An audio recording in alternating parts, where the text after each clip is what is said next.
let's begin exploring how to set up your ads, and it all starts with your ad goals, and that can be confusing because This video is brought to you by EpiPies Academy. some people will tell you, well, you should drive leads, or some people will say, oh, get traffic to your website, or some people will say, get branding, or some people will say, you need direct sales or email signups, and there's so much noise. What do you do? How do you decide what you need in your unique situation? Well, let's break it down.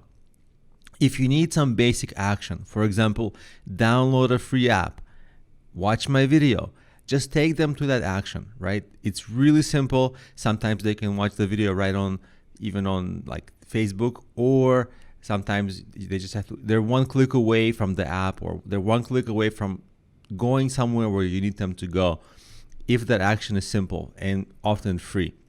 What you do want to be careful of is just driving basic traffic that has no particular goal in mind. For example, like I'll have traffic go to my website, but what are they going to do there? So you need some kind of a conversion event. It might be an email sign up, it might be a purchase, it might be an app download, some goal that is concrete so that you can structure your entire ad around that goal, starting from the targeting to the form of how you actually create your ad and everything in between.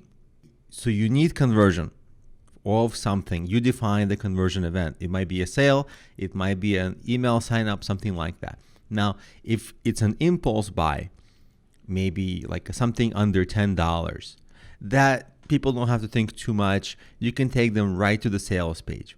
Sometimes the impulse buy is precisely not the goal. Sometimes the impulse buy is not the goal, but actually a beginning of a funnel, because it's rare that in case your product, let's say, is $10, that you'll spend under $10 to convert cold traffic to buy that $10 product.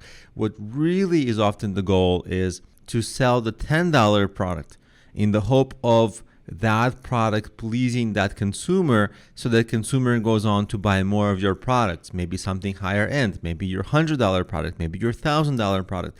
And if a person does that, then guess what? If they bought a $10 product, then went on to buy a $50 product, then went on to buy a $1,000 product, well, they just spent $1,060 with you.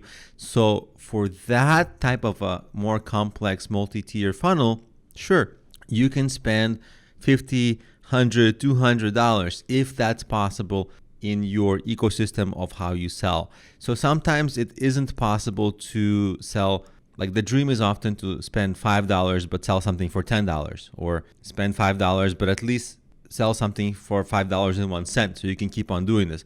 But if you have more products to sell or more services to sell that are higher end later in your sales funnel, then you can spend way more. You can spend $100 to make a $10 sales, knowing that somewhere down the line that consumer might spend a lot more money.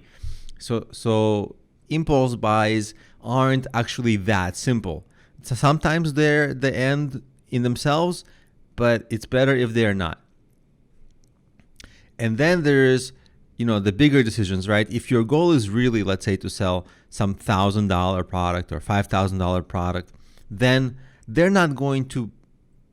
your consumers are not going to buy that, like on day one, right? They'll see your ad, hello, I'm so-and-so, I don't know you, buy my $5,000 thing. That just doesn't happen. So you need to warm them up with a funnel. The funnel can either start with a free email sign up, like a free giveaway so that people give you their email to get it, or in fact, with an impulse buy of something small but still good, so that they enjoy that and then they feel comfortable moving on to more expensive products of yours.